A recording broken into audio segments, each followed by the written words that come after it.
এই অভ্যুত্থানের মধ্য দিয়ে রাষ্ট্র কাঠামো সংস্কারের এক প্রবল জন আকাঙ্ক্ষা প্রকাশিত হয়েছে। এই আকাঙ্ক্ষার অন্যতম লক্ষ্য হচ্ছে স্বৈরাচারী ব্যবস্থা পুনঃপ্রবর্তন ও ক্ষমতার এককেন্দ্রীকরণের ব্যবস্থা রোধ করা এবং একই সঙ্গে ভোটাধিকার সহ অন্যান্য নাগরিক অধিকার প্রতিষ্ঠা করা। এই জন আকাঙ্ক্ষার প্রেক্ষাপটে অন্তর্বর্তী সরকার 2024 সালের অক্টোবরে 6টি সংস্কার কমিশন গঠন করে। এই কমিশনগুলো 2025 সালের ফেব্রুয়ারি মাসে তাদের সুপারিশ সম্বলিত প্রতিবেদন সরকারের কাছে পেশ করে। পরবর্তীতে 12 ফেব্রুয়ারি 2025 তারিখে এক প্রজ্ঞাপনের মাধ্যমে মাননীয় প্রধান উপদেষ্টা তার নেতৃত্বে এবং সংবিধান সংস্কার কমিশন, নির্বাচন ব্যবস্থা সংস্কার কমিশন, বিচার বিভাগ সংস্কার কমিশন, দুর্নীতি দমন কমিশন সংস্কার কমিশন, পুলিশ সংস্কার কমিশন এবং জনপ্রশাসন সংস্কার কমিশনের প্রধানদের নিয়ে একটি জাতীয় ঐকমত্য কমিশন গঠন করেন। কমিশন 15 ফেব্রুয়ারি থেকে আনুষ্ঠানিকভাবে তার কাজ শুরু করে। এই কমিশনের দায়িত্ব হল রাজনৈতিক দল সহ সংশ্লিষ্ট অংশীজনদের সঙ্গে আলাপ আলোচনার ভিত্তিতে গুরুত্বপূর্ণ কতগুলো সংস্কারের বিষয়ে ঐকমত্য পৌঁছানো এবং একটি জাতীয় সনদ প্রণয়ন করা। জাতীয় ঐকমত্য কমিশন 6টি কমিশন প্রতিবেদনের প্রিন্ট কপি 28 ফেব্রুয়ারির মধ্যে সব রাজনৈতিক দলের কাছে প্রেরণ করে। পরবর্তীতে 5 মার্চ 2025 তারিখে 5টি কমিশনের চূড়ান্ত প্রতিবেদন থেকে গুরুত্বপূর্ণ 166টি সুপারিশ নিয়ে স্প্রেডশিট আকারে 38টি রাজনৈতিক দল ও জোটের কাছে তাদের মতামত প্রেরণের জন্য পাঠানো হয়। 166টি সুপারিশের মধ্যে সংবিধান সংক্রান্ত সুপারিশ ছিল 70টি, নির্বাচন ব্যবস্থা সংস্কার বিষয়ে 27টি, বিচার বিভাগ সংক্রান্ত 23টি, জনপ্রশাসন সংক্রান্ত 26টি এবং দুর্নীতি দমন কমিশন সংশ্লিষ্ট সুপারিশ ছিল 20টি। যেহেতু সরকারের প্রশাসনিক সিদ্ধান্তের মাধ্যমে পুলিশ সংস্কার কমিশনের সুপারিশগুলো বাস্তবায়ন করা সম্ভব এবং এর জন্য সংবিধান সংশোধনের প্রয়োজন হবে না, তাই পুলিশ সংস্কার কমিশনের সুপারিশগুলো স্প্রেডশিটে অন্তর্ভুক্ত করা হয়নি।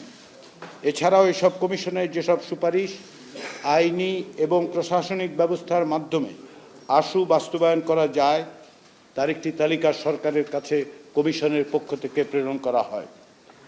স্প্রেডশিটে অন্তর্ভুক্ত সুপারিশের ক্ষেত্রে দুটি বিষয়ে মতামত চাওয়া হয়েছে। প্রথমটি হলো সংশ্লিষ্ট সুপারিশের বিষয়ে একমত কিনা। এতে 3টি বিকল্প রাখা হয়েছে, যেগুলো হচ্ছে একমত, একমত নই এবং আংশিকভাবে একমত। এই 3টি বিকল্পের যে কোনো একটিতে টিক চিহ্ন দিয়ে মতামত জানাতে অনুরোধ করা হয়েছিল। এছাড়া সুপারিশগুলোর ব্যাপারে মন্তব্য দেওয়ারও একটি জায়গা রাখা হয়েছিল। স্প্রেডশিট প্রেরণের পর রাজনৈতিক দলগুলোর প্রতি 15 মার্চের মধ্যে মতামত জমা দেওয়ার অনুরোধ জানায় জাতীয় ঐকমত্য কমিশন। কিন্তু কিছু রাজনৈতিক দল স্প্রেডশিটে মতামত প্রদানের জন্য সময় বাড়ানোর অনুরোধ জানান। পরবর্তীতে মোট 35টি রাজনৈতিক দল জোটের কাছ থেকে মতামত পাওয়া যায়। কিছু কিছু দল স্প্রেডশিটে মতামত দেওয়ার পাশাপাশি কমিশনগুলোর প্রতিবেদনে উল্লেখিত অন্যান্য সুপারিশের ব্যাপারেও বিস্তারিত মন্তব্য ও বিশ্লেষণ করে। দলগুলির মতামত পাওয়ার পাশাপাশি 20 মার্চ থেকে 19 মে তারিখের পর্যন্ত মোট 33টি রাজনৈতিক দল ও জোটের সঙ্গে 45টি অধিবেশন অনুষ্ঠিত হয়েছে। আলোচনার সুবিধার্থে কয়েকটি দলের সঙ্গে একাধিক দিনও বৈঠক হয়েছে। রাজনৈতিক দলগুলোর সঙ্গে কমিশনের প্রথম পর্বের এই বৈঠকগুলো ছিল অত্যন্ত আন্তরিক এবং সৌহার্দ্যপূর্ণ। আলোচনার সময় বিভিন্ন সংস্কার প্রস্তাবের ব্যাপারে ঐকমত্য প্রতিষ্ঠায় উল্লেখযোগ্য অগ্রগতি সাধিত হয়। আলোচনাকালে অনেকগুলো ক্ষেত্রে রাজনৈতিক দলগুলোর অবস্থান পরিবর্তন হয়। অনেক বিষয়ে দলগুলো নীতি নির্ধারকদের সঙ্গে আলোচনার পর এবং দ্বিতীয় পর্যায়ের আলোচনায় তাদের মতামত জানাবেন বলে আমাদের অবহিত করেন। জাতীয় ঐকমত্য কমিশন থেকে পাঠানো সুপারিশগুলো সম্পর্কে রাজনৈতিক দলগুলোর সঙ্গে আলোচনার মধ্য দিয়ে বেশ কিছু বিষয়ে ঐকমত্য এবং আংশিক ঐকমত্য প্রতিষ্ঠিত হয়েছে। দুর্নীতি দমন কমিশন সংস্কার কমিশনের সবগুলো সুপারিশের পক্ষেই মোটা দাগে রাজনৈতিক দলগুলো নীতিগতভাবে একমত হয়েছে। তার মধ্যে অন্যতম হচ্ছে রাষ্ট্রীয় আইনি ক্ষমতার অপব্যবহার রোধে স্বার্থের দ্বন্দ্ব নিরসন ও প্রতিরোধ সংক্রান্ত আইন প্রণয়নের সুপারিশের বিষয়ে সব দল একমত পোষণ করেছেন। দুদকের স্বাধীনতা, কার্যকারিতা ও গতিশীলতার পাশাপাশি এই প্রতিষ্ঠানের স্বচ্ছতা, নৈতিকতা ও জবাবদিহিতার লক্ষ্যে প্রস্তাবিত সকল সুপারিশমালা সম্পর্কে প্রায় সকল দলই একমত। প্রতিষ্ঠান হিসেবে দুদককে সাংবিধানিক স্বীকৃতি প্রদান করার প্রস্তাবে অধিকাংশ রাজনৈতিক দল একমত পোষণ করেছে। দু একটি দল বিষয় নিয়ে নির্বাচিত সংসদে আলোচনা হতে পারে বলে মত দিয়েছেন। রাজনৈতিক ও নির্বাচনী অর্থায়নের স্বচ্ছতা ও শুদ্ধাচার চর্চা নিশ্চিতের লক্ষ্যে আনিত প্রস্তাবে নীতিগতভাবে বা আংশিকভাবে একমত হয়েছে সবগুলো দল। সেবা প্রদানকারী সকল প্রতিষ্ঠানের সেবা কার্যক্রম ও তথ্য ব্যবস্থাপনা সম্পূর্ণ অটোমেশনের আওতায় আনার প্রস্তাবে সব দল একমত পোষণ করেছে। কর ফাঁকি ও অর্থ পাচার রোধে বাংলাদেশকে রাষ্ট্রীয়ভাবে কমন রিপোর্টিং স্ট্যান্ডার্ড এবং উন্মুক্ত সরকার ব্যবস্থার সহায়ক হিসেবে বাংলাদেশের রাষ্ট্রীয়ভাবে ওপেন গভর্নমেন্ট পার্টনারশিপের পক্ষভুক্ত হওয়ার প্রস্তাবে অধিকাংশ দল একমত পোষণ করেছে। ইউএন কনভেনশন এগেনস্ট করাপশনের অনুচ্ছেদ 21 অনুসারে বেসরকারি খাতের ঘুষ লেনদেনকে স্বতন্ত্র অপরাধ হিসেবে শাস্তির আওতায় আনার সুপারিশের বিষয়ে সব দল একমত পোষণ করে। বিচার বিভাগ সংস্কার কমিশনের সুপারিশের মধ্যে বেশ কিছু বিষয়ে ঐকমত্য লক্ষণীয়। এর মধ্যে আছে নির্বাহী বিভাগ থেকে বিচার বিভাগকে কার্যকরভাবে পৃথকীকরণের জন্য সুপ্রিম কোর্ট সচিবালয় প্রতিষ্ঠা এবং প্রয়োজনীয় আইন প্রণয়ন করা। এই সুপারিশের ব্যাপারে সব দল নীতিগতভাবে একমত হয়েছে। বিচারকদের চাকরির নিয়ন্ত্রণ সম্পূর্ণভাবে সুপ্রিম কোর্টের উপর ন্যস্ত করার জন্য সংবিধানের 116 অনুচ্ছেদ ও সংশ্লিষ্ট বিধিমালা সংশোধন করার সুপারিশের বিষয়ে একমত পোষণ করেছে সবগুলো দল। বিচারকদের রাজনৈতিক আনুগত্য প্রদর্শন বা রাজনৈতিক দৃষ্টিভঙ্গি প্রকাশকে অসদাচরণ হিসেবে বিবেচনা করে শৃঙ্খলামূলক ব্যবস্থা গ্রহণের বিধান করার সুপারিশের বিষয়ে সকল দল একমত পোষণ করেছে। সুপ্রিম কোর্ট ইউনিট ও জেলা ইউনিটের সমন্বয়ে একটি স্থায়ী সরকারি অ্যাটর্নি সার্ভিস প্রতিষ্ঠা করার প্রস্তাবে দলগুলো নীতিগতভাবে বা আংশিকভাবে একমত হয়েছে। রাষ্ট্রপতির ক্ষমতা রদ করে আপিল বিভাগের কর্মে প্রবীণতম বিচারককে প্রধান বিচারপতি নিয়োগ করার প্রস্তাবে অধিকাংশ দল নীতিগতভাবে একমত হয়েছে। কোনো দল প্রবীণতম 3 জন বিচারকের মধ্য থেকে একজনকে প্রধান বিচারপতি নিয়োগের প্রস্তাব দিয়েছেন। আপিল বিভাগের ন্যূনতম বিচারক সংখ্যা 7 জন নির্ধারণ এবং প্রধান বিচারপতির চাহিদা মোতাবেক সময়ে সময়ে আপিল এবং হাইকোর্ট বিভাগে প্রয়োজনীয় সংখ্যক বিচারপতি নিয়োগ করার প্রস্তাবে সব দল নীতিগতভাবে একমত হয়েছে। জুডিশিয়াল কাউন্সিল কর্তৃক সাবেক বিচারপতিদের জন্য পালনীয় আচরণ বিধি প্রণয়ন ও প্রকাশ, শৃঙ্খলামূলক ব্যবস্থা হিসেবে সতর্ক করা, উপযুক্ত ক্ষেত্রে বিচারপতি পদবি ব্যবহার থেকে বারিত করার সুপারিশের সাথে সব দল নীতিগতভাবে একমত পোষণ করেছে। রাষ্ট্রপতির ক্ষমা প্রদর্শন আইন নামে একটি আইন প্রণয়ন, ক্ষমা প্রদর্শন বোর্ড স্থাপন এবং বোর্ডের সুপারিশের প্রেক্ষিতে দণ্ডিত অপরাধীকে রাষ্ট্রপতি কর্তৃক ক্ষমা প্রদর্শন করার সুপারিশের বিষয়ে সব দল নীতিগতভাবে একমত হয়েছে, তবে 2-1টি দলের ভিন্ন মত আছে। আইনগত সহায়তাকে অধিদপ্তর ও সংশ্লিষ্ট আইন সংশোধনের সুপারিশে সকল দল একমত পোষণ করেছে। আইনজীবী সমিতি নির্বাচন এবং বাংলাদেশ বার কাউন্সিল নির্বাচনে প্রার্থী বাছাইয়ের ক্ষেত্রে এবং নির্বাচন পরিচালনায় দলীয় রাজনীতির প্রভাব বিলোপের জন্য রাজনৈতিক দলের সঙ্গে সংশ্লিষ্ট আইনজীবীদের যে কোনো সংগঠনকে স্বীকৃতি না দেওয়ার প্রস্তাবের ব্যাপারে মিশ্র প্রতিক্রিয়া দেখিয়েছে দলগুলো। কোনো দল আইনজীবীদের সঙ্গে পরামর্শ করে এ ব্যাপারে সিদ্ধান্ত নেওয়ার পরামর্শ দিয়েছে। সংবিধান সংস্কার কমিশনের সুপারিশগুলোর ক্ষেত্রে অনেক বিষয়ে নীতিগত ঐকমত্য হলেও অনেক বিষয়ে আরও আলোচনার প্রয়োজন আছে। যেসব বিষয়ে ঐকমত্য বা আংশিক ঐকমত্য হয়েছে তার মধ্যে আছে তত্ত্বাবধায়ক সরকার পুনঃপ্রতিষ্ঠার ব্যাপারে রাজনৈতিক দলগুলোর ভেতরে কোনো রকম দ্বিমত নেই। সংবিধানে রাষ্ট্রের মূলনীতি হিসেবে সাম্য, মানবিক মর্যাদা, সামাজিক সুবিচার, বহুত্ববাদ এবং গণতন্ত্র অন্তর্ভুক্ত করার প্রস্তাবে বহুত্ববাদ না রাখার ব্যাপারে অধিকাংশ দল মতামত দিয়েছে। অন্য 4টি মূলনীতির ব্যাপারে এক ধরনের ঐকমত্য আছে, তবে অনেক দল এই চারটির বাইরেও অন্যান্য বিষয় যুক্ত করার কথা বলেছেন। নাগরিকদের সামাজিক, রাজনৈতিক ও অর্থনৈতিক অধিকার সম্প্রসারিত করা এবং সেগুলোর কিছু কিছু বিষয়ে রাষ্ট্রের বাধ্যবাধকতা তৈরি করার, এই অধিকারের তালিকা এবং তার প্রয়োগে রাষ্ট্রের বাধ্যবাধকতা এবং বিশেষ করে তার মাত্রা বিষয়ে মত পার্থক্য রয়েছে। দ্বিকক্ষ বিশিষ্ট আইনসভা গঠনের ব্যাপারে অধিকাংশ দল নীতিগতভাবে একমত হয়েছে। কিছু দল অবশ্য এক কক্ষ বিশিষ্ট আইনসভা বহাল রাখার পক্ষেও মত দিয়েছেন। যারা নিম্নকক্ষে নারীদের জন্য 100 আসন সংরক্ষণের প্রশ্নে এক ধরনের ঐকমত্য রয়েছে দলগুলোর মধ্যে, তবে এর পদ্ধতি কি হবে তা নিয়ে মতভিন্নতা আছে। যারা সংসদের উভয় কক্ষের পক্ষে এবং যারা এক কক্ষ বিশিষ্ট আইনসভার পক্ষে, উভয়ই আইনসভার ব্যাপারে ডেপুটি স্পিকারের পদ বিরোধী দল থেকে দেওয়ার পক্ষে। উচ্চকক্ষ গঠনকে যেসব দল সমর্থন করেছে তারা 100 জন সদস্য নিয়ে উচ্চকক্ষ গঠনের ব্যাপারে একমত। তবে এই প্রতিনিধিদের কিভাবে নির্বাচন করা হবে, সংবিধান সংস্কার কমিশন কর্তৃক প্রাপ্ত ভোটের আনুপাতিক হারের সুপারিশে সংখ্যাগরিষ্ঠের সমর্থন থাকলেও এই বিষয়ে ঐকমত্যে পৌঁছানো যায়নি। সংবিধানের 48 ক অনুচ্ছেদ যা কার্যত রাষ্ট্রপতির ক্ষমতা নির্ধারণ করে তা সংশোধনের ব্যাপারে রাজনৈতিক দলগুলোর মধ্যে ঐকমত্য আছে। তবে প্রধানমন্ত্রী এবং রাষ্ট্রপতির মধ্যে ক্ষমতার ভারসাম্য কীভাবে হবে সেই প্রশ্নে ভিন্ন ভিন্ন মত আছে। 70 অনুচ্ছেদ অর্থাৎ সংসদে নিজ দলের বিপক্ষে ভোট দেওয়ার ক্ষেত্রে যে বিধান তা পরিবর্তনের ব্যাপারে ঐকমত্য হলেও কি বিষয়ে দলের পক্ষে ভোট দেওয়া বাধ্যতামূলক হবে তার একটি আংশিক তালিকার ব্যাপারে ঐকমত্য হয়েছে। অর্থ বিল, আস্থা ভোট, সংবিধান সংশোধন বিলের ব্যাপারে দলীয় অনুশাসনের বাধ্যবাধকতার ব্যাপারে অধিকাংশ দল একমত।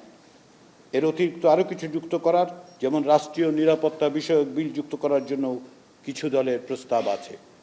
আইনসভার গুরুত্বপূর্ণ স্থায়ী কমিটিগুলোর সভাপতিত্ব পদ বিরোধী দলের সংসদ সদস্যদের দেওয়ার ব্যাপারে প্রায় সকলেই একমত।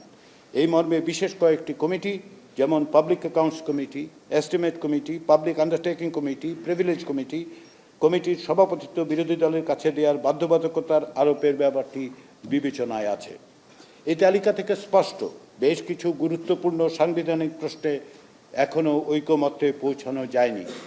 এর মধ্যে বিচার বিভাগের বিকেন্দ্রীকরণের কাঠামো, তত্ত্বাবধায়ক সরকারের প্রধান উপদেষ্টা নিয়োগ, তত্ত্বাবধায়ক সরকারের মেয়াদ, জাতীয় সাংবিধানিক কাউন্সিল বা এনসিসি গঠন, একই ব্যক্তি প্রধানমন্ত্রী হিসেবে কতবার নির্বাচিত হতে পারবেন, একজন সংসদ সদস্য কতগুলো পদে থাকতে পারবেন, রাষ্ট্রপতি নির্বাচনের প্রক্রিয়া কি হবে, সংবিধান সংশোধন প্রক্রিয়া কি হবে, এই ধরনের মৌলিক কাঠামোগত গুরুত্বপূর্ণ বিষয়গুলো অমীমাংসিত থেকে গেছে। তবে এসব বিষয়ে অনেক দলই আরও আলোচনার কথা বলেছেন এবং আলোচনায় নমনীয়তা প্রদর্শন করেছেন। নির্বাচন ব্যবস্থা সংস্কার বিষয়ক আলোচনায় ঐক্যমতের উপর নির্ভরশীল, কিন্তু অনেক বিষয়ে নীতিগত ঐক্যমত্য বা আংশিক ঐক্যমত্য হয়েছে, যার মধ্যে উল্লেখযোগ্য হচ্ছে নির্বাচন কমিশনের জন্য একটি পূর্ণাঙ্গ আইন প্রণয়ন করার ব্যাপারে অধিকাংশ দল একমত হয়েছেন। স্থানীয় সরকার নির্বাচনের দায়িত্ব নির্বাচন কমিশনের কাছে হস্তান্তর করার ব্যাপারে সব দল একমত পোষণ করেছে। দলনিরপেক্ষ, সৎ, যোগ্য ও সুনামসম্পন্ন ব্যক্তির রাষ্ট্রপতি হিসেবে নির্বাচিত হওয়ার বিধান করার ব্যাপারে অধিকাংশ দল নীতিগতভাবে একমত হয়েছেন। ভবিষ্যতে সীমানা নির্ধারণের জন্য একটি আলাদা স্বাধীন সীমানা নির্ধারণ কর্তৃপক্ষ গঠন করার ব্যাপারে অধিকাংশ দল নীতিগতভাবে একমত, তবে এ ব্যাপারে মতের ভিন্নতাও আছে। নির্বাচন কমিশনের আইনি, আর্থিক ও প্রশাসনিক প্রস্তাব কোনো মন্ত্রণালয়ের পরিবর্তে সংসদের প্রস্তাবিত উচ্চকক্ষের স্পিকারের নেতৃত্বে একটি সর্বদলীয় সংসদীয় কমিটির নিকট উপস্থাপনের বিধান করার ব্যাপারে মিশ্র প্রতিক্রিয়া দেখিয়েছে দলগুলো। সাংবিধানিক দায়িত্ব পালনে ব্যর্থ হলে কিংবা শপথ ভঙ্গ করলে কমিশনারদের মেয়াদ পরবর্তী সময়ে উত্থাপিত অভিযোগ প্রস্তাবিত সংসদীয় কমিটি তদন্ত করে সুপারিশসমূহ আইনানুগ ব্যবস্থা গ্রহণের জন্য রাষ্ট্রপতির কাছে প্রেরণের বিধান করার ব্যাপারে বেশিরভাগ দল নীতিগতভাবে একমত হয়েছে। নিবন্ধিত রাজনৈতিক দলকে তথ্য অধিকার আইন 2009-এর আওতাভুক্ত করার প্রস্তাবে বেশিরভাগ দল নীতিগতভাবে একমত হয়েছেন। মানবতা বিরোধী অপরাধের সঙ্গে অভিযুক্ত ব্যক্তিদেরকে সংসদ নির্বাচনে অংশগ্রহণ থেকে বারিত করার লক্ষ্যে মানবতা বিরোধী ট্রাইব্যুনাল আইন ও আরপিও সংশোধন করার ব্যাপারে মিশ্র প্রতিক্রিয়া দেখিয়েছে দলগুলো। এর আইনি দিক বিবেচনার জন্য অধিকাংশ দল গুরুত্ব দিয়েছে। জনপ্রশাসন সংস্কার কমিশনের দেওয়া সুপারিশগুলোর ক্ষেত্রে জুলাই গণ অভ্যুত্থানে গণহত্যা ও নিপীড়নের সঙ্গে জড়িত এবং ভোট জালিয়াতি ও দুর্নীতির অভিযোগে অভিযুক্ত কর্মকর্তাদের চিহ্নিতকরণ এবং তাদের বিরুদ্ধে উপযুক্ত পদক্ষেপ গ্রহণের জন্য একটি স্বাধীন তদন্ত কমিশন গঠন করার ব্যাপারে অধিকাংশ দল একমত পোষণ করে। তথ্য অধিকার আইনের সংশোধন করার প্রস্তাবে সব দল একমত। অফিসিয়াল সিক্রেটস অ্যাক্ট 1923 সংশোধন করার প্রস্তাবে সব দল নীতিগতভাবে একমত পোষণ করেছে। বর্তমান পাবলিক সার্ভিস কমিশন পুনর্গঠনের মাধ্যমে 8 সদস্য বিশিষ্ট পৃথক 3টি পাবলিক সার্ভিস কমিশন গঠন করার ব্যাপারে অধিকাংশ দল নীতিগতভাবে একমত পোষণ করেছে। বিভিন্ন মন্ত্রণালয়ের কার্যক্রম পর্যবেক্ষণের জন্য সংসদের স্থায়ী কমিটির মতোই জেলা ও উপজেলা পর্যায়ে বিভিন্ন শ্রেণী পেশার নাগরিকদের সমন্বয়ে একটি করে জেলা নাগরিক কমিটি ও উপজেলা নাগরিক কমিটি গঠন করার ব্যাপারে দলগুলো মিশ্র প্রতিক্রিয়া দেখিয়েছে।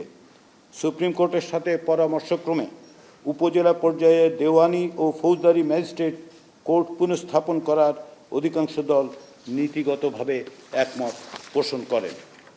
জনপ্রশাসন সংস্কার কার্যক্রম বাস্তবায়নের লক্ষ্যে একটি স্বাধীন ও স্থায়ী জনপ্রশাসন সংস্কার কমিশন গঠন করার প্রস্তাবে অধিকাংশ রাজনৈতিক দল একমত পোষণ করেছে। পৌরসভার চেয়ারম্যান সরাসরি ভোটে নির্বাচিত হওয়ার বিষয়ে একমত পোষণ করেছে অধিকাংশ রাজনৈতিক দল। হিসাব বিভাগ হতে অডিট বিভাগকে আলাদা করার বিষয়ে একমত সব রাজনৈতিক দল। দেশের পুরাতন 4টি বিভাগকে সীমানাকে 4টি প্রদেশে বিভক্ত করে প্রাদেশিক শাসন ব্যবস্থা চালু করা, বিদ্যমান জেলা পরিষদ ব্যবস্থা বাতিল করা, ওয়ার্ড মেম্বারদের ভোটে পৌরসভার চেয়ারম্যান নির্বাচিত হওয়া এবং উপজেলা পরিষদের ভাইস চেয়ারম্যান পদটি বিলুপ্ত করার প্রস্তাবে বেশিরভাগ দল একমত হয়নি। একথা বলার প্রয়োজন যে উপরে উল্লেখিত বিষয়গুলোর বাইরেও আরও অনেক বিষয়ে দলগুলোর মধ্যে ঐক্যমত্য আছে। একইভাবে প্রতিটি সংস্কার কমিশনের সুপারিশের আরও কিছু বিষয়ে মতপার্থক্য আছে। কিছু বিষয় উদাহরণ হিসেবে উল্লেখ করা হয়েছে মাত্র। আমরা পরবর্তী ধাপের আলোচনার শেষে এইসব সুপারিশের ব্যাপারে দলগুলোর চূড়ান্ত অবস্থান জানাতে পারব বলে আশা করি। সংস্কারের ব্যাপারে জাতীয় ঐক্যমত্য প্রতিষ্ঠার লক্ষ্যে আমরা খুব শিগগিরই দ্বিতীয় পর্বের আলোচনা শুরু করার পরিকল্পনা করেছি। দ্বিতীয় পর্বের আলোচনায় এই পর্বে যেসব বিষয়ে ঐক্যমত্য হয়নি এবং দলগুলোর অবস্থান কাছাকাছি সেই সব বিষয়গুলো আলোচিত হবে। রাজনৈতিক দল ছাড়াও সংস্কার প্রস্তাবে নাগরিক সমাজের প্রতিনিধিদের যেমন লেখক, চিন্তক, শিক্ষক এদের সঙ্গে কমিশনের একাধিক দিন আলোচনা অনুষ্ঠিত হয়েছে। আরও আলোচনার পরিকল্পনা আছে। জাতীয় ঐক্যমত্য কমিশন কর্তৃক প্রস্তাবিত সংস্কার সংক্রান্ত সুপারিশগুলোর মধ্য থেকে নির্বাচিত কিছু বিষয়ে জনগণের মতামত জানতে বাংলাদেশ পরিসংখ্যান ব্যুরো অর্থাৎ BBS এর মাধ্যমে একটি জরিপ পরিচালনার ব্যাপারে প্রাথমিকভাবে সিদ্ধান্ত নেওয়া হয়েছে। যে সুপারিশগুলো সম্পর্কে রাজনৈতিক দলের মতামত নেওয়া হয়েছে সেগুলোর মধ্য থেকে অতি গুরুত্বপূর্ণ সুপারিশসমূহ সম্পর্কে জনগণের মতামত নেওয়ার উদ্দেশ্যেই এই জরিপ পরিচালনা করা হবে। আমরা আশা করি রাজনৈতিক দলগুলোর সঙ্গে দ্বিতীয় পর্বের আলোচনার মধ্য দিয়ে জুলাই মাসের মধ্যেই একটি জাতীয় সনদ তৈরি করা সম্ভব। পরিশেষে আমরা মনে করি 5ই আগস্টের গণ অভ্যুত্থানের পর আমাদের সমাজ, রাষ্ট্র, আইন ও নীতি কাঠামোকে নতুন করে সাজানোর এক ঐতিহাসিক সুযোগ আমাদের সামনে হাজির হয়েছে। ভবিষ্যৎ প্রজন্মের স্বার্থে আমাদের ভোটাধিকার ও টেকসই গণতান্ত্রিক ব্যবস্থা প্রতিষ্ঠার লক্ষ্যে কতগুলো সুদূর প্রসারী সংস্কার বাস্তবায়নের মাধ্যমেই আমাদের পক্ষে জুলাই অভ্যুত্থানের বীর সেনানীদের রক্তের ঋণ স্বীকার করা সম্ভব হবে। আপনাদের সবাইকে ধন্যবাদ। আপনাদের প্রশ্নের আগে আমি একটু আমাদের কমিশনের উপস্থিত সদস্যদের সঙ্গে পরিচয় করে দিতে চাই। উপস্থিত সদস্যরা এখন তাদের নিজেদের পরিচয় দেবেন। ডিজাইন, এলিগেন্স, বিউটি, সেরা পণ্য সবার জন্য জেভিকো।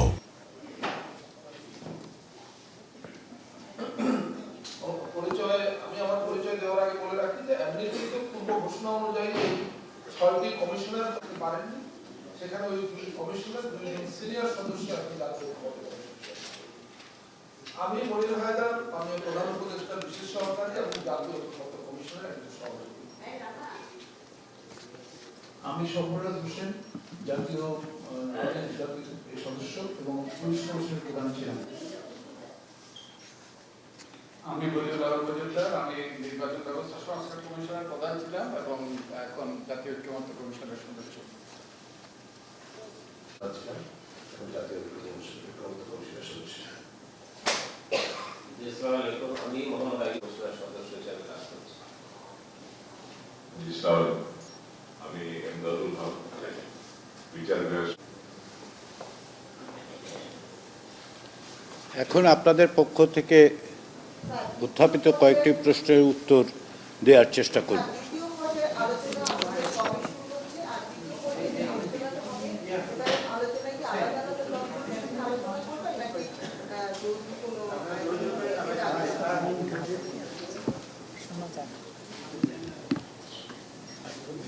দ্বিতীয় পর্যায়ের আলোচনাটা আমরা অত্যন্ত দ্রুততার সঙ্গে শুরু করতে চাই এবং আমরা আশা করছি যে নিঃসন্দেহে জুন মাসের প্রথম সপ্তাহ থেকে আমরা শুরু করব। আমরা আগামী কয়েকদিনের মধ্যেই শুরু করার জন্য প্রস্তুতি নিচ্ছি। যদি সম্ভব হয় তাহলে মে মাসের শেষের দিকে, যদি সেটা সম্ভব না হয় তাহলে নিঃসন্দেহে জুনে একটা দীর্ঘ ছুটিও আছে, আপনারা জানেন। আমাদের উদ্দেশ্য হচ্ছে, লক্ষ্য হচ্ছে যে ওই ছুটির আগেই আমরা যেন এটা শুরু করতে পারি। দ্বিতীয় পর্যায়ের আলোচনার ক্ষেত্রে আসলে প্রথম পর্যায়ের আলোচনার থেকে কাঠামোগতভাবে ভিন্ন হবে। প্রথম পর্যায়ে আমাদের উদ্দেশ্য ছিল 166টি সুপারিশ এবং প্রতিবেদনগুলোর ব্যাপারে রাজনৈতিক দলগুলোর প্রত্যেকটার আলাদা আলাদা অবস্থান বোঝা। তো সেটা তারা তাদের মতামত দিয়েছেন, আমরা সেটা তাদের সাথে আলোচনা করেছি। আমাদের দ্বিতীয় পর্যায়ে হবে বিষয়ভিত্তিক। যে সমস্ত বিষয়ে, বিশেষত প্রধান যেসব বিষয়ে ভিন্নমত আছে, সেগুলো নিয়ে আমরা আলাদা আলাদা দল নয়, একত্রিতভাবেই দল এবং জোটগুলোকে সাথে নিয়ে বসার পরিকল্পনা করছি। আসসালামু আলাইকুম স্যার, আমার নাম কাজী সোহাগ, আমি বাংলাদেশ প্রতিদিন পত্রিকার সিনিয়র রিপোর্টার। স্যার, আপনার কাছে দুটি কোশ্চেন। একটা হচ্ছে, এই যে প্রতিবেদন আপনি আমাদের লিখিতভাবে যেটা দেওয়া হয়েছে, এখানে সুপারিশ আপনি জুলাই সনদ তৈরির কথা বলেছেন, কিন্তু আমরা জানি যে যেসব রাজনৈতিক দল আপনাদের সঙ্গে ডায়ালগে অংশ নিয়েছেন তারা বাস্তবায়ন কিভাবে হবে এই প্রশ্নটা আপনাদের করেছেন। আমার মনে হয় এখানে বাস্তবায়ন প্রক্রিয়ার বিষয়টা নাই, সেটা আপনার কাছে জানতে চাই। আর একটা বিষয় হচ্ছে যে এর মধ্যে আপনি অনেক বিদেশি সংস্থা বা বিদেশি প্রতিষ্ঠান বা বিভিন্ন প্রতিনিধিদের সঙ্গে আপনি বৈঠক করেছেন এই সংস্কার বিষয়ে। প্রশ্নটা হচ্ছে যে বিদেশিদের আগ্রহের মূল বিষয়গুলো কি ছিল সংস্কার নিয়ে, আর তারা নির্বাচনের সঙ্গে সংস্কার প্রক্রিয়াটা মিলিয়েছেন কিনা? ধন্যবাদ। আচ্ছা, প্রথম বিষয় যেটা, সেটা হচ্ছে প্রক্রিয়ার প্রশ্ন, বাস্তবায়নের প্রক্রিয়া কি হবে। আপনারা নিশ্চয়ই লক্ষ্য করেছেন যে জাতীয় ঐক্যমত্য কমিশন গঠিত হওয়ার সময় যে প্রজ্ঞাপন, সেখানে এই বাস্তবায়ন প্রক্রিয়ার প্রশ্নটি অনুল্লিখিত আছে। আমরা যখন রাজনৈতিক দলগুলোর কাছে মতামত চাই, প্রতিটি সুপারিশের ব্যাপারেই আমরা বাস্তবায়ন প্রক্রিয়া সম্পর্কেও জানতে চেয়েছিলাম, তারা মত দিয়েছেন। সেগুলো এক অর্থে আমরা একত্রিত করছি, কিন্তু পাশাপাশি এটাও আমাদের মনে রাখা দরকার যে বাস্তবায়ন প্রক্রিয়াটা আসলে রাজনৈতিক দলগুলো নিজেরাই নির্ধারণ করবে। এখানে জাতীয় ঐক্যমত্য কমিশনে কোনো সুনির্দিষ্ট প্রস্তাব নেই। আমরা যদি বিষয়গুলো, অর্থাৎ কোন কোন বিষয়ে সংস্কার প্রয়োজন, সেগুলোর ব্যাপারে এক ধরনের ঐক্যমত্য এসে একটা জুলাই সনদ তৈরি করতে পারি, তাহলে সে সময় এটি বাস্তবায়নের প্রক্রিয়ার প্রশ্নটি আসবে। এবং আমরা আশা করি রাজনৈতিক দলগুলো যেহেতু সংস্কার প্রস্তাবের ব্যাপারে অকুণ্ঠ চিত্তে সমর্থন জানিয়েছেন, বারবার জানাচ্ছেন, তাদের যে কমিটমেন্ট সেটা প্রকাশ করছেন, আমরা মনে করি যে একটা পথ তারা নির্ধারণ করতে পারবে। যে কারণে আমি আগেও বলেছি যে কিছু কিছু বিষয় আসলে যেগুলো করা যায় সেগুলো সরকারকে জানানো হয়েছে, সরকার সেগুলো কিছু কিছু বাস্তবায়ন করছেন এবং আগামী কয়েক মাসে কিছু বাস্তবায়ন করবে। আপনার দ্বিতীয় প্রশ্ন হচ্ছে যে বিদেশি বিভিন্ন প্রতিষ্ঠানের পক্ষ থেকে বিভিন্ন সময়ে ঐকমত্য কমিশনের প্রতিনিধিরা এসছেন, ঐকমত্য কমিশন, তারা জানতে চেয়েছেন যে কাজ কি হচ্ছে, লক্ষ্য কি, কিভাবে অগ্রসর হচ্ছে, যার অধিকাংশই প্রকৃতপক্ষে আপনারা প্রায় প্রতিদিন সংবাদপত্রে চেপেছেন যে কারা আসছে, কতটা দলের সাথে আলোচনা হলো, তারপরে তারা জানতে চান যে এই প্রক্রিয়াটা কতদিন লাগবে, এর এন্ড প্রোডাক্ট কি হবে, জুলাই সনদ বলতে আসলে আমরা কি মিন করছি, এই ধরনের তথ্যাদি তারা আসলে জানতে চেয়েছেন। তারা নির্বাচনের সঙ্গে সংশ্লিষ্ট করে অন্ততপক্ষে আমার সাথে যাদের আলোচনা হচ্ছে তারা এইভাবে দেখেন, তারা প্রাসঙ্গিকভাবে দেখেছেন যে সংস্কারের যেই ঐকমত্য তৈরির প্রচেষ্টা সেখানে কমিশন কত দূর অগ্রসর হলো, কতটা সম্ভাবনা দেখা যায়, কি কি চ্যালেঞ্জ আমরা মোকাবিলা করছি। আমার নাম মহসিন কবির, আমি একটু ওদিক থেকে একটা নেই, জি ওনাকে একটা মাইক্রোফোন দিন। আমি একটা মৌলিক প্রশ্ন করতে চাই স্যার। জি, সেটা হচ্ছে 1991 সাল থেকে আমরা সংসদীয় পদ্ধতির সরকার ব্যবস্থা দেখে আসছি। ব্যক্তিগতভাবে আমার অভিমত হচ্ছে এই ব্যবস্থা পুরোপুরি ব্যর্থ আমাদের দেশে। আমাদের দেশের বাস্তবতায়, রাজনৈতিক বাস্তবতায় এই ব্যবস্থা পুরোপুরি ব্যর্থ হয়েছে। ব্রিটিশ পার্লামেন্টারি সিস্টেম যেটা আমরা ফলো করার চেষ্টা করছিলাম, আমাদের দেশের রাজনৈতিক দলগুলোর যে ক্যারেক্টার এবং এই রাজনৈতিক দলগুলো যেভাবে পরিচালিত হয় এই ব্যবস্থা পুরোপুরি ব্যর্থ। তা আমরা আশা করছিলাম, ব্যক্তিগতভাবে আমি আশা করছিলাম যে আমরা আবার রাষ্ট্রপতি শাসনে ফিরে যেতে পারি কিনা এই বিষয়টা গুরুত্ব সহকারে আলোচনা হবে, কিন্তু আমি যতটুকু ফলো করেছি এই বিষয়টা ততটা গুরুত্ব পাইনি। যার কারণে আমরা ধরেন একজন বিশিষ্ট ব্যক্তি, তার হয়তো আওয়ামী লীগ বা বিএনপির মতো বড় রাজনৈতিক দল নাই। অনেকে প্রশ্ন করবেন, তো আপনি আপনার মূল প্রশ্নটা সংক্ষেপে করলে। প্রেসিডেন্ট হওয়ার সুযোগটা আমরা আমাদের এই ব্যবস্থায় রাখি, যেমন ডক্টর ইউনূসের মতো একজন ব্যক্তিও তো প্রেসিডেন্ট হতে পারে, সেই সুযোগ কিন্তু আমাদের যে বিদ্যমান রাজনৈতিক বাস্তবতা সেটার মধ্যে নাই। আমি এই বিষয়ে গুরুত্ব পাবে কিনা আমি জানতে চাচ্ছি স্যার। আপনার ব্যক্তিগত অভিমতের জন্য ধন্যবাদ। আরও কেউ আপনার সাথে একমত হবেন হয়তো, তবে সংবিধান সংস্কার কমিশনের ক্ষেত্রে যেটা হয়েছে সেটা হচ্ছে সংবিধান সংস্কার কমিশন রাজনৈতিক দলগুলোর কাছে মতামত চেয়েছিল এবং সেই মতামতের ভিত্তিতেই সুপারিশগুলি তৈরি করা হয়েছিল। তার থেকে কিছু বেছে নিয়ে তারপরে আমরা রাজনৈতিক দলগুলোর কাছে গেছি।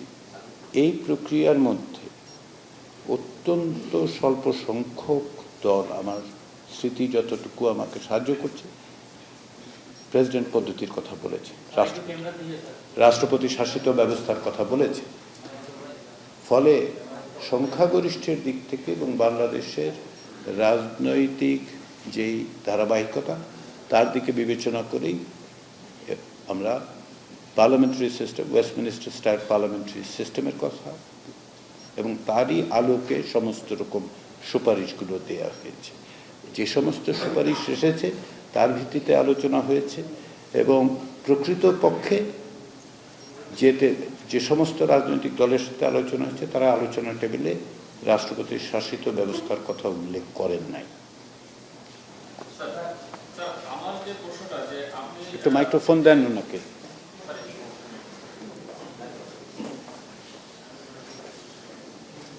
আমার নাম মহসিন, আমি এটি নিউজে কাজ করি। আপনি যেখানে বলেছেন যে বেশ কিছু গুরুত্বপূর্ণ সাংবিধানিক প্রশ্নে ঐক্যমত পৌঁছানো যায়নি, স্যার এইগুলো তো আমরা যতটুকু কভার করেছি কিংবা শুনেছি এইগুলো হচ্ছে মৌলিক সংস্কার প্রস্তাব, কিন্তু যেখানে দলগুলো মৌলিক সংস্কার প্রস্তাবে একমত হতে পারেনি এখন পর্যন্ত, এবং আপনি কিছু কিছু রাজনৈতিক দলের সঙ্গে 2-3 করে মিটিং করেছেন, মানে এইটা আসলে শেষ পর্যন্ত ঐক্যমত হবে কিনা আপনারা কি দেখছেন? আমরা আশাবাদী। সেটা হলো আমরা যেটা সংবিধানের প্রশ্নে, মৌলিক সংস্কারের প্রশ্নে একটা অনুচ্ছেদ নিয়ে বেশ রাজনৈতিক দলগুলো প্রতিক্রিয়া জানিয়েছিল। সেটা হলো সংবিধান 150 অনুচ্ছেদের 5, 6, 7 যথাক্রমে 7 মার্চ, 26 মার্চ, 10 এপ্রিল। এই প্রশ্নে কিন্তু দ্বিমত ছিল রাজনৈতিক দলগুলোর ক্ষেত্রে। এখানে কি সেই বিষয়টা আপনি কি উল্লেখ করেছেন যে এই বিষয়ে ঐক্যমত হয়েছে কিনা? যদি না হয় তাহলে বৃহৎ এই চ্যাপ্টারটাকে সামনে রেখে দ্বিতীয় পর্যায়ের আলোচনাটা আপনারা কিভাবে এগিয়ে নেবেন? জি, মৌলিক বিষয়গুলির প্রশ্নে যেগুলো আপনি বলছেন সেগুলো আমি আমাদের পক্ষ থেকে সেটা উল্লেখ করা হয়েছে। প্রাথমিক পর্যায়ে যে যা দলের অবস্থান বলেছেন, তো তারপরে দেখা গেছে যে মত পার্থক্য আছে, কিন্তু মত পার্থক্যের ক্ষেত্রেও আবার আলোচনার সময় কেউ কেউ কোনো দল তাদের অবস্থান পরিবর্তন করেছে। তারা অনেকটাই নমনীয়তা দেখিয়েছেন এবং তারা পরবর্তী পর্যায়ে আলোচনার সময় এগুলির ব্যাপারে হয়তো আরও সুনির্দিষ্ট করে অবস্থান নিতে পারবেন, এটা আমরা আশা করি। এবং সব বিষয়ে তো ঐকমত্য হবে না, তাই না? কিন্তু মৌলিক বিষয়গুলোতে ঐকমত্য প্রতিষ্ঠার জন্যই দ্বিতীয় ধাপের আলোচনা। আমরা এখন যেটা চিহ্নিত করতে পারছি সেগুলো হচ্ছে অনেক বিষয়ে একমত আছে, তাহলে এগুলোকে সরিয়ে রেখে আমরা প্রধান যেই বা গুরুত্বপূর্ণ কিংবা ধরুন আপনি যেগুলোকে মৌলিক বলছেন সেগুলির ব্যাপারেও আমরা আলোচনা করলে আমার বা আমাদের বিশ্বাস প্রত্যাশা যে আমরা এক জায়গায় আসতে পারব। আর যে প্রশ্নটা পরবর্তীতে যুক্ত করা হয়েছে, আপনি নিশ্চয়ই লক্ষ্য করেছেন এই বিষয়ে উল্লেখ করা হয়নি আজকে, কেননা এ বিষয়ে দুই ধরনের মতামতই আছে যে এটা রাখা হবে কি রাখা হবে না। প্রস্তাবটা ছিল সংবিধান সংস্কার কমিশনে যে এই শিডিউলগুলো যেন বাদ দিয়ে দেওয়া হয়। তো সেই ক্ষেত্রে দুই ধরনের মতামত পাওয়া গেছে। আমি যেটা আগেও বলেছি যে অনেক বিষয়ে আমরা যেগুলো উল্লেখ করেছি তার বাইরে অনেক বিষয় কিন্তু একমত আছে, কারণ পুরো তালিকা দিতে গেলে দীর্ঘ সময় লাগবে, তাই তো? তার মধ্যে যতটা সম্ভব, যতটা বিস্তারিত সম্ভব বলা হয়েছে। আবার যেগুলোতে আমরা দ্বিমতের কথা বলছি তার বাইরেও কিছু বিষয় দ্বিমত আছে। কিন্তু যেটা হলো যে মৌলিক বিষয় এবং বাংলাদেশ জন্মের সাথে জড়িত, এটা তো বেসিক এবং আমজনতার হৃদয়ে আপনি যদি জামাতকে মূল দল হিসেবে কাউন্ট করে তাদের আদৌ বলেন যে এটা তাদের সমর্থন আছে, অন্য দলগুলোর সমর্থন নাই, সেটা কিন্তু আমজনতা গ্রহণ করবে কিনা সেটা আপনার কাছে প্রশ্ন। যেহেতু এটার সাথে মানুষের 30 লাখ মুক্তিযুদ্ধের বা আরো অনেকে যারা শিকার হয়েছে তাদের একটা আবেগ জড়িত আছে, মুক্তিযোদ্ধারা এখনো বেঁচে আছেন। সুতরাং একটা দুটো দল যারা স্বাধীনতার অস্তিত্বকে স্বীকার করে নাই তাদের নীতি থেকে আমরা বলে নিব বা ধরে নিব যে মেজরিটি সেই পক্ষেই আছে, সেই বিবেচনাটা আপনি শিক্ষক হিসেবে আপনার কাছে এই আলোকে একটু জানতে চাইছি স্যার। আচ্ছা, এদিক থেকে কে যেন প্রশ্ন করতে চাচ্ছিলেন? জি বলুন।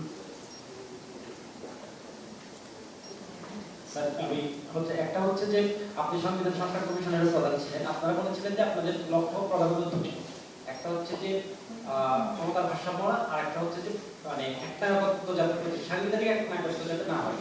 তো আপনারা যেগুলো বলছেন যে গুরুত্বপূর্ণ সংবিধানের এক ঐক্যমত্য হয়নি, আমার প্রশ্ন হচ্ছে এইগুলো যদি বাস্তবায়ন না হয়, এর বাইরে আর যা আছে সব যদি হয়, তাহলে আপনাদের যে মূল উদ্দেশ্য দুটি এটি পূর্ণ হবে কিনা, এক। দ্বিতীয়ত হচ্ছে যে ঐক্যমত্য, গতকাল আপনাদের একটা প্রোগ্রাম ছিল নাগরিক সমাজের সঙ্গে, সেখানে বিচারপতি এমএমউদ্দিন বলেছেন, আপনাদেরকে একটা পরামর্শ দিয়েছেন যে তিনি বলেছেন যে ঐক্যমত্য কখনোই হবে না, কিন্তু গুরুত্বপূর্ণ বিষয়গুলো আপনারা যাতে বাস্তবায়ন করে ফেলেন, তার এই পরামর্শটা আপনারা কি হিসাবে নিচ্ছেন? প্রথম কথা হচ্ছে যে আমাদের তো বাস্তবায়ন করার ক্ষমতা ঐক্যমত্য কমিশনের নেই, ফলে উনি যেটা বোঝাতে চেয়েছেন বলে আমি বুঝেছি সেটা হচ্ছে তিনি প্রকারান্তরে সরকারকে বলছেন, এটা সরকার, অন্তর্বর্তী সরকার সিদ্ধান্ত নেবেন যে তারা কিভাবে অগ্রসর হবেন। এবং আমি যেটা আগে বলেছি রাজনৈতিক দলগুলো আলাপ আলোচনার মধ্য দিয়ে কীভাবে বাস্তবায়নের প্রক্রিয়া তৈরি হয় সেটা হচ্ছে প্রশ্ন। আর আপনার প্রথম প্রশ্নটা হচ্ছে যে সংবিধান সংস্কার কমিশনের পক্ষ থেকে সুনির্দিষ্ট লক্ষ্যগুলোকে সামনে রেখেই প্রস্তাবগুলো দেয়া হয়েছে। লক্ষ্য করে দেখুন যে অনেক বিষয়ে এক ধরনের ঐকমত্য আছে যে ভারসাম্য প্রতিষ্ঠা করতে হবে, এখন প্রক্রিয়া পদ্ধতিটার প্রশ্ন, তাই তো?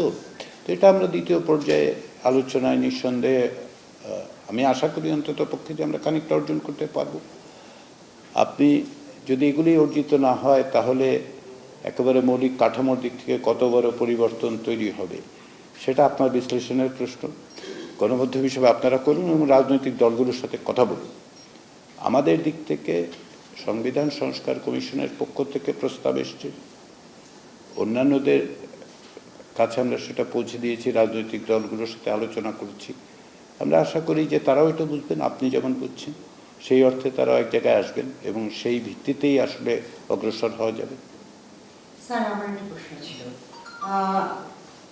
এখানে বলা হয়েছে জাতীয় ঐকমত্য কমিশন কর্তৃক প্রস্তাবিত সংস্কার সংক্রান্ত সুপারিশগুলোর মধ্য থেকে নির্বাচিত কিছু বিষয়ে জনগণের মতামত জানতে বাংলাদেশ পরিসংখ্যান ব্যুরোর মাধ্যমে একটি জরিপ পরিচালনার ব্যাপারে প্রাথমিক সিদ্ধান্ত নেওয়া হয়েছে। কোন বিষয়গুলো এবং আসলে জরিপের প্রক্রিয়াটা কি হবে, কবে শুরু হবে, এটা হচ্ছে এক। আর 2 নম্বর হচ্ছে স্যার, প্লুরালিটি নিয়ে অনেকের প্রশ্ন আছে। অনেকে এখানে যতদূর পড়ে দেখলাম যে বেশিরভাগ এটার এগেইনস্টে বলেছে। তার পরিবর্তে তাদের আসলে পরামর্শ কি ছিল বা আপনারা এটা কি ভাবছেন? প্রথম বিষয়টা হচ্ছে জি, আমাদের এর আগে আপনারা আপনাদের পরিচয় দিয়ে প্রশ্ন করবার আগে একটু পরিচয়টা দিয়ে দিয়ে। আচ্ছা, আমার নাম আব্বাস, আমি মিনিস্টারে কাজ করি। তো আমার যেটা বলবো প্লুরালিজমের কথা, সেটা আমরা দেখেছি যে সব দল, মোটামুটি সবগুলো দল এনসিপি ছাড়া তারা সবাই এটার এগেইনস্টে করেছে। এর আগে আমাদের দেখা গেছে সেকুলারিজম ছিল, কার্যত অর্থে সেকুলারিজম ছিল, কিন্তু আমাদের সেটা প্র্যাকটিস ছিল না। অনেকে বলছে সেকুলারিজম থাকার পরে যদি প্র্যাকটিস না থাকে, তারপরেও তো এক ধরনের শিল্ড, মানে আমার কথা হচ্ছে যারা অন্য কমিউনিটি তাদের তো এক ধরনের শিল্ড করা। এখন যদি প্লুরালিজমটা আমরা সেটাও যদি অ্যাড করতে না পারি, তাহলে আমরা যে ধরনের ইনক্লুসিভ সোসাইটির কথা বলছি, মার্জিনালাইজড কমিউনিটি যারা, বিশেষ করে অন্য ধর্মের যারা, তাহলে তাদেরকে তো আমরা কিভাবে অ্যাড করছি? মানে বর্তমান যে রিফর্মের সুযোগটা তৈরি হয়েছে সেটার মধ্যে তাদেরকে আমরা কিভাবে ইনক্লুড করছি, নাকি তাদেরকে এক ধরনের তাদেরকে এক্সক্লুড করা হচ্ছে? আমি প্রথম প্রশ্নটা থেকে আসি, জরিপের বিষয়। জরিপের বিষয়ে প্রাথমিক পরিকল্পনা হয়েছে বিবিএস এর মাধ্যমে হাউস হোল্ড সার্ভে। সংবিধান সংস্কার কমিশন এবং আরও 2টো কমিশন একই প্রক্রিয়ায় প্রায় 46,000-এর বেশি হাউস হোল্ডে সার্ভে করেছিল। আমরা সেটাই ব্যবহার করতে চাচ্ছি, যে কারণে আমি বললাম যে প্রাথমিক পর্যায়ে এই সিদ্ধান্তটা হয়েছে। এখন কি বিষয়ে প্রশ্ন, সেটা হচ্ছে প্রশ্নপত্র তৈরি করা, তাই তো, যে কোন বিষয়গুলো। কারণ 166টা প্রস্তাব নিয়ে কোনো জরিপে কেউ অংশগ্রহণ করার জন্য সম্মত হবেন এরকম আশা করতে পারছি না আমি। তো ফলে যেটা দাঁড়াচ্ছে যে এটা মানে কিছু আর বিষয় নির্ধারণ করে তার মাধ্যমে প্রশ্নগুলো তৈরি করা হবে। আর যেটা আব্বাস আপনি বলছেন প্লুরালিজমের বিষয়ে, দেখুন অনেক ক্ষেত্রেই যেটা হয়েছে আলোচনার টেবিলে যেটা হয়েছে সেটা হচ্ছে যে প্লুরালিজমের যে মৌলিক জায়গাটা, সেখানে কিন্তু অনেক দলই বলেছেন এটা ঠিক আছে, কিন্তু যেটা এক ধরনের অর্থ তৈরি হয় বা এক ধরনের অর্থ পারসিভড হয়, এই পারসিভড হলে যেটা হয় সেটা হচ্ছে যে এতে করে একটা বিভ্রান্তির সৃষ্টি হতে পারে, ভিন্ন মত তৈরি হতে পারে। হ্যাঁ, তো সেটা অ্যাভয়েড করার জন্যই তারা বলেছেন বহুত্ববাদটা বাদ দিই। তার বিকল্প হিসেবে কি, কেউ তো ভিন্ন শব্দ খোঁজার কথাও বলেছেন, আমরাও বলেছি দেখুন। কিন্তু আপনি সেকুলারিজমের কথা বললেন, বাংলাদেশের সংবিধানে সেকুলারিজমের অন্তর্ভুক্তির পর 53 বছরে 18 বছরের কম সময় বাংলাদেশের সংবিধানে আসলে ধর্মনিরপেক্ষতা রাষ্ট্রীয় এবং সংবিধানের মূলনীতি ছিল। ওই সময়েও যে পরিস্থিতি ছিল, যখন ছিল না তখনও যে কতটা মৌলিক পার্থক্য হয়েছে কিনা সেটা আপনারা অনুসন্ধান করতে পারেন। এখন যে বহুত্ববাদিতা বা সেকুলারিজম না থাকলে ধর্মীয় সংখ্যালঘু থেকে শুরু করে সংখ্যালঘু জনগোষ্ঠী, বিশেষ করে ধর্মনিরপেক্ষতার সাধারণ ধারণায় তো ধর্মীয় সংখ্যালঘুদের কথাই বলা হয়। বাংলাদেশের রাষ্ট্রের ক্ষেত্রে তো সংখ্যালঘু বলে পরিচিত যারা, তাদের প্রোটেকশনের ব্যবস্থা খুব কম। আপনি যদি দেখেন তাহলে দেখবেন যে সংবিধান সংস্কার কমিশনের পক্ষ থেকে এই রেকগনিশনের জন্য একটা ক্লজের কথা বলা হয়েছে সংবিধান। আমি এটা এখানে উল্লেখ করিনি, কিন্তু অধিকাংশ রাজনৈতিক দলই এই ধরনের একটা ক্লজ, যেখানে সব ধরনের মানে ডিভার্সিটিকে ইনকর্পোরেট করা যায়, তার একটা কমিটমেন্টের কথা কিন্তু বলা হচ্ছে। সেটা আমরা এখন পর্যন্ত দেখছি অধিকাংশ দলই তাতে একমত। সবগুলো বিষয়তে উল্লেখ করা সম্ভব ছিল না, সেই জন্য আমাকে মানে কিছুটা সংক্ষেপ করতে হয়েছে আর কি। আমরা আশা করি যে সেটা অন্তর্ভুক্তির মধ্য দিয়ে রাষ্ট্রের কমিটমেন্টটা থাকবে আর কি। একটা বিষয় হচ্ছে ডিবিএস এর মাধ্যমে যে জরিপ পরিচালনার কথা বলেছেন, আমি যাওয়ার পরিচয় দিয়ে আচ্ছা, ডিবিএস এর মাধ্যমে যে জরিপ পরিচালনার কথা বলেছেন, সেই জরিপের প্রক্রিয়াটা কি হবে? কারণ আমার কিন্তু যে ডিবিএস এর মাধ্যমে যে জরিপগুলো করেছে সেখানে যে ইনফরমেশনগুলো কালেক্ট করবেন যেভাবে, সেই প্রক্রিয়াটা কি হবে? সেইখানে আসলে স্বচ্ছতা কিভাবে থাকবে? বা এই ধরুন আপনি যে ঘরে ঘরে গিয়ে করবেন, তো সেইখানে তো এই তথ্যগুলো প্রভাবিত অনেক সুযোগ থাকবে। আপনি একটু কনক্রিট তথ্যটা কিভাবে পাবেন সেটি একটি বিষয়, এবং জরিপের মাধ্যমে যে মতামতটা পাবেন সেটি কিভাবে এক্সিকিউট করতে হবে, বা সেটা সম্ভব হবে কিনা রাজনৈতিক দলগুলো করে? না, প্রথম কথা আপনি যে প্রশ্নটা তুলছেন সেটা methodological question, pure and simple methodological question তুলে দেবে, সেটা নিয়ে আমরা অনেকক্ষণ ধরে আলাপ করতে পারি। আপনাকে আমি অনুরোধ করব যে সংবিধান সংস্কার কমিশনের যে প্রতিবেদন, তার একটি ভলিউমে আসলে বিবিএস এর কমপ্লিট ম্যাথোডোলজিটা আছে।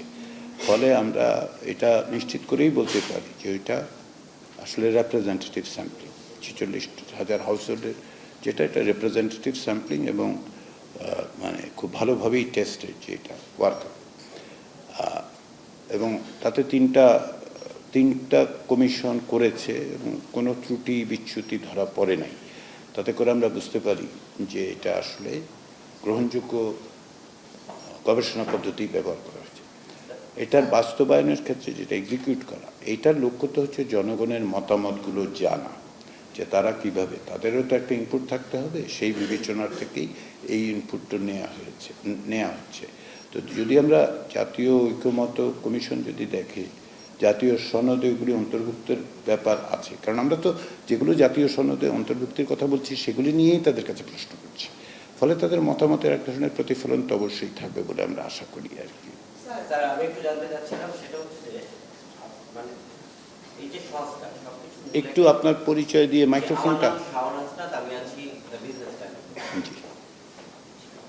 আমি যেটা জানতে চাচ্ছিলাম সেটা হচ্ছে যে আপনাদের তো একটি মূল লক্ষ্য ছিল যে কোনো সরকার বা কোনো রাজনীতি যেন স্বৈরাচারী না, তার একটি বড় রক্ষা কবচ ছিল সত্য কবচ।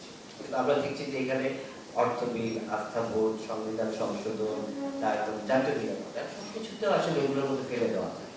তো সেক্ষেত্রে আসলে কতটুকু হবে নিজ দলের এমপিরা যদি তার কোনো ডিসিশনের বিপক্ষে ভোটই দিতে না পারে, তাহলে তো ওই সরকার স্বৈরাচারী হবে। এটার ব্যাপারে কিন্তু আমরা দেখছি যে সব দলই আবার একমত হচ্ছে। এই বিষয়টা নিয়ে আপনাদের পক্ষ থেকে কোনো মানে যে লক্ষ্যটা আপনাদের, যে কেউ যেন স্বৈরাচারী না, এগুলো কি কমানো যায় কিনা? আমরা দেখছি আরো বাড়ছে। যদি সবগুলো প্রস্তাব সুপারিশ বাস্তবায়িত হয় তবে বৃদ্ধির আশঙ্কা আসলে কমবে। আপনি কেবলমাত্র একটি অনুচ্ছেদ দিয়ে তো আসলে এটার ব্যবস্থা করা যাবে না, তাই না? যেমন ধরুন, আমি উদাহরণ হিসেবে বলি, যদি 48 অনুচ্ছেদটার পরিবর্তন ঘটে এবং সেই ক্ষেত্রে ক্ষমতার ভারসাম্য তৈরি হয়, সেটা খানিকটা স্বৈরাচারী হওয়ার ক্ষেত্রে তো প্রতিবন্ধকতা তৈরি করবে। কিংবা ধরুন, সংসদের স্ট্যান্ডিং কমিটিগুলোতে যদি বিরোধী দলের সভাপতিত্ব থাকে এবং এগুলো প্রকৃতপক্ষে শক্তিশালী হিসেবে কাজ করে, সেটা একটা প্রতিবন্ধক হিসেবে কাজ করবে। আবার প্রস্তাবিত এনসিসি ক্ষেত্রেও যেহেতু ক্ষমতার ভারসাম্য তৈরি হয়েছে, সেটা একটা প্রতিবন্ধকতা তৈরি করবে। ফলে একটা মাত্র অনুচ্ছেদ দিয়ে সংবিধানের আপনি তো স্বৈরাচারী ব্যবস্থা বন্ধ করা যাবে না, আবার শুধুমাত্র সংবিধানে লিখলেই স্বৈরাচারী ব্যবস্থা বন্ধ হয়ে যাবে সেটাও আপনি নিশ্চিত করে বলতে পারেন না। ফলে আমাদের দৃষ্টিভঙ্গিটা হচ্ছে, সংবিধান সংস্কার কমিশনের পক্ষ থেকে প্রস্তাবগুলো আমরা নিয়ে গেছি, ঐক্যমত্য কমিশনের পক্ষ থেকে 70 অনুচ্ছেদে যেটা বলা হয়েছিল, প্রস্তাব ছিল যে কেবলমাত্র অর্থবিল অর্থাৎ বাজেট, মূলত বাজেট ছাড়া সবগুলির ব্যাপারে যেন ভোটাধিকারটা, ভোট প্রয়োগের ব্যাপারটা থাকে। রাজনৈতিক দলগুলো সেটা নিয়ে প্রশ্ন তুলেছেন, আপত্তি করেছেন, প্রস্তাব দিয়েছেন। এর মধ্যে বিভিন্ন কারণ আছে, সেই বিস্তারিত ব্যাখ্যায় আমরা না গেলেও শুধু এটা উল্লেখ করতে পারি, যেমন সরকারের স্থিতিশীলতার প্রশ্নটার থেকে আস্থা ভোটের প্রশ্নটা এসছে, যে আপনি একটা অস্থিতিশীল পরিস্থিতি হলে দেশের জন্য কতটা ভালো হবে। আমরা ভবিষ্যৎ চর্চার মধ্যে দিয়ে ওই জায়গায় যাবো আর কি, এরকম একটা প্রত্যাশা আছে।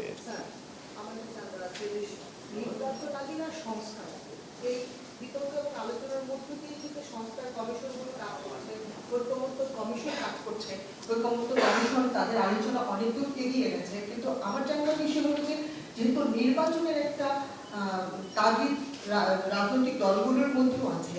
এর মধ্যে মানে সরকারও বলেছে যে তারা ডিসেম্বর থেকে জুনের মধ্যে নির্বাচনের একটা মানে কথা ভাবছে।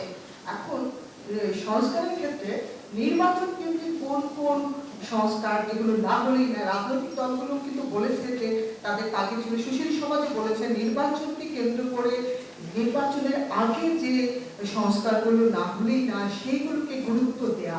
তো আপনাদের যে বিশ্লেষণ বা আলোচনা হলো এই প্রথম ইয়াতে, সেখানে নির্বাচন কেন্দ্রিক কোন কোন সংস্কারগুলো করা সম্ভব, সেটা কিভাবে সম্ভব, সেই পয়েন্টগুলো আমাদের জানা দরকার আমাদের। আর যে যতটুকু আলোচনা হয়েছে এ পর্যন্ত তাতে আপনি যেহেতু সংবিধান সংস্কার কমিশনের দায়িত্বে ছিলেন, সংবিধানের যে মৌলিক জায়গাগুলো আছে সেগুলোকে রাখবারও অনেকের মানে ছিল। গতকালে আলোচনায় আমরা পেয়েছি আসলে আপনারা সংবিধান সংস্কার কমিশন বা সরকার সংবিধান কি সংস্কারের দিকে মানে এটা কি মানে সংস্কার হবে নাকি পুনর্লিখন হবে, কোন দিকে আগাচ্ছে? আচ্ছা, আপনি দুটো প্রশ্ন করেছেন, দুটো সংক্ষেপে উত্তর দিই। প্রথম কথা হচ্ছে সংবিধান সংস্কার হবে, সংশোধন হবে, পুনর্লিখন হবে, এই সিদ্ধান্ত প্রক্রিয়াগত সিদ্ধান্ত। এই সিদ্ধান্ত রাজনীতিবিদরা নেবেন যখন এই বিষয়ে এক ধরনের ঐকমত্য হবে কি পরিবর্তন করা হচ্ছে, তাহলে কিভাবে করা যাবে সেটা নিয়ে প্রশ্নটা তখন নিষ্পত্তি করার জন্য রাজনৈতিক দলগুলোই সিদ্ধান্ত নিতে পারবে। আমরা তাতে ফ্যাসিলিটেট করতে পারি, কিন্তু এটা আমাদের দায়িত্ব হতে পারে। আর দ্বিতীয় বিষয় যেটা, সেটা হচ্ছে যে নির্বাচন এবং সংস্কারের মধ্যে কোনো বিরোধ নেই। এটা বিরোধটা আসলে এক ধরনের কল্পিত বিরোধ তৈরি করার চেষ্টা করা হচ্ছে, এটার মধ্যে কোনো বিরোধ নেই। নির্বাচনী প্রক্রিয়া একরকম এবং এই যে জাতীয় সনদ তৈরির চেষ্টা, সেটা দীর্ঘমেয়াদের লক্ষ্যেই কিন্তু করা হচ্ছে, যে ভবিষ্যতে যাতে রাজনৈতিক কাঠামোটা এমনভাবে হয় যার মধ্যে স্বৈরাচারী ব্যবস্থা পুনরায় উত্থিত হতে না পারে এবং নাগরিকের অধিকারগুলো যেন সুরক্ষিত থাকে। এটা দীর্ঘমেয়াদের চিন্তা, আজকের চিন্তা না। আগামীকাল নির্বাচন হবে কিনা, 6 মাস পরে 9 মাস পরে নির্বাচনটা এক্ষেত্রে মুখ্য নয়। নির্বাচন কেন্দ্রিক যেগুলো, সেগুলোর ব্যাপারে কিছু আশুকরণীয় ব্যাপারে, যেমন কিছু আরপিওতে সংশোধন, এই জাতীয় কিছু কিছু প্রস্তাব আমরা সরকারের কাছে দিয়েছি, যেগুলো নির্বাচন ব্যবস্থা সংস্কার কমিশনের মধ্যে থেকে মানে উত্থাপন করা হয়েছে, সুপারিশ করা হয়েছে। তো সুনির্দিষ্টভাবে যেগুলো নির্বাচনকে সংশোধন, সেগুলো সরকার দেখছেন যে সেগুলো কী করা যায়, আর তার ভিত্তিতেই হয়তো আগামী নির্বাচনের মানে ব্যবস্থাটা করা হবে, এটাই আমরা আশা করছি আর কি।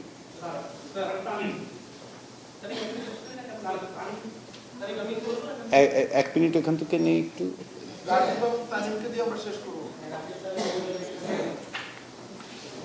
আমার নাম রাজীব আহমদ, আমি সমকালে কাজ করি। আমার যেটা প্রশ্ন সেটা আপনাদের দেখলাম আপনারা যে মৌলিক সংস্কার বলতেছিলেন যে পিয়ার পদ্ধতিতে আপাতত আর এনসিসি, তো ঐক্যমতের যে প্রশ্নটা আপনারা 33টা দলের সঙ্গে, আমার হাইপোথেটিক্যাল প্রশ্ন, আপনারা 33টা দলের সঙ্গে মতবিনিময় করলেন, এর মধ্যে 32টা দল বললো যে আমরা আরো পিয়ার চাই, বা 31টা দল বলবো, 32টা দল বলবো, আর 3টা দল বলবো চাই না। তাহলে কি এটা কি তার ঐক্যমত নাকি ঐক্যমত না? যখন বিষয়টা 31 হবে, 31 হবে, 30 হবে, আবার তার এমসিসি বিষয়ে সেম, যে 30টা দল বললো চাই, 3টা দল বললো চাই না, তাহলে কি ঐক্যমত ধরবো নাকি 33 কি একমত দিতে হবে? না, স্যার একটা বিষয়। আরেকটা বিষয় যেটা হচ্ছে স্যার বাস্তবায়নের বিষয়। বাস্তবায়নের বিষয়ে কি স্যার সবাইকে একমত হতে হবে? তাহলে কি প্রয়োগ করতে হবে যে গণভোট নাকি গণপরিষদ নাকি একসঙ্গে? স্যার আসলে ঐক্যমত কখন আপনারা করবেন, কি হলে বলবেন যে ঐক্যমত হয়েছে? আচ্ছা, আপনি প্রথম যে প্রশ্নটা করেছেন সেটা সংখ্যার প্রশ্ন, তাই তো? কিন্তু সংখ্যাই একমাত্র নয়। আপনারা এখানে যারা আছেন, যারা জাতীয় ঐক্যমত্য কমিশনের পক্ষ থেকে প্রথম সংবাদ সম্মেলনে আমরা এটা বলেছিলাম যে এটা সংখ্যার বিষয় নয় কেবলমাত্র। সংখ্যা গুরুত্বপূর্ণ, কিন্তু সংখ্যাই একমাত্র বিবেচ্য বিষয় হতে পারে না, কেননা রাজনৈতিকভাবে দলগুলোর সকলের অবস্থান এক নয়, এক শক্তিতে তারা অবস্থান করেন না, অতএব এগুলোকে বিবেচনায় নিতে হবে। ফলে আচ্ছা বলুন আপনি। বড় কোনো দল যদি না চায়, বাকি দল সবাই চাচ্ছে, কিন্তু একটা সার্টেন একটা যদি বড় দল চাচ্ছে, তাহলে তারা ঐক্যমত হবে না। আমি কনক্লুসিভলি এই প্রশ্নটা, কারণ আপনার প্রশ্নটা হাইপোথেটিক্যাল, তো কনক্লুসিভলি আমি এই প্রশ্নটার উত্তর দিতে পারছি না, কারণ সেই জন্যই তো আলোচনা, সেই জন্যই আলোচনা যে কোন জায়গায় গিয়ে দাঁড়ানো যাবে আর কি। আমাদের চেষ্টাটা থাকবে। এক মিনিট আমি ওনার প্রশ্নটা উত্তর দিই। তো ফলে সংখ্যার বিবেচনাটার বাইরে গিয়ে আবার যে আপনি প্রক্রিয়ার কথা, বাস্তবায়ন প্রক্রিয়ার কথা বললেন তো, যে তাহলে সবাই যদি একভাবে একমত হয়, একজন না হয় তাহলে, একদল না হয় তাহলে কী দাঁড়ায়? তো এই জন্য আমরা আলোচনার উপর গুরুত্ব দিচ্ছি এই কারণে যে আপনাকে একটা প্রক্রিয়া পদ্ধতি খুঁজে বের করতে হবে যার মধ্য দিয়ে এগুলি বাস্তবায়ন করা সম্ভব। কিন্তু তার চেয়েও বড় জিনিস হচ্ছে সনদের ক্ষেত্রে যেটা, এটা হচ্ছে আপনার কমিটমেন্ট। এখন আমি ব্যক্তিগতভাবে মনে করি যে কোনো কমিটমেন্ট বাইন্ডিং হওয়ার একটা পদ্ধতি তৈরি করা দরকার, বাধ্যতামূলক হওয়া দরকার। কারণ অতীতে এই ধরনের কমিটমেন্ট বাধ্যতামূলক না হয়, বাস্তবায়িত হয়নি। তো সেই বিবেচনার থেকে আমরা আশা করি যে সনদটার ব্যাপারে যেন এক ধরনের বাধ্যতামূলক ব্যবস্থা হয়, যে এগুলি যেই ক্ষমতায় যান বা ক্ষমতার বাইরে থাকেন তারা বাস্তবায়নের জন্য মানে প্রতিজ্ঞাবদ্ধ হচ্ছেন, সেটাই নিশ্চিত করতে হবে।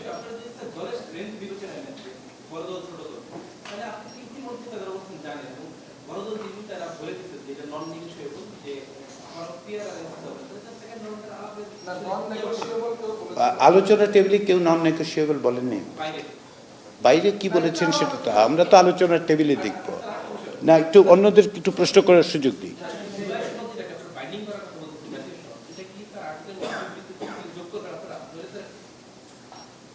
না, আবার বলুন।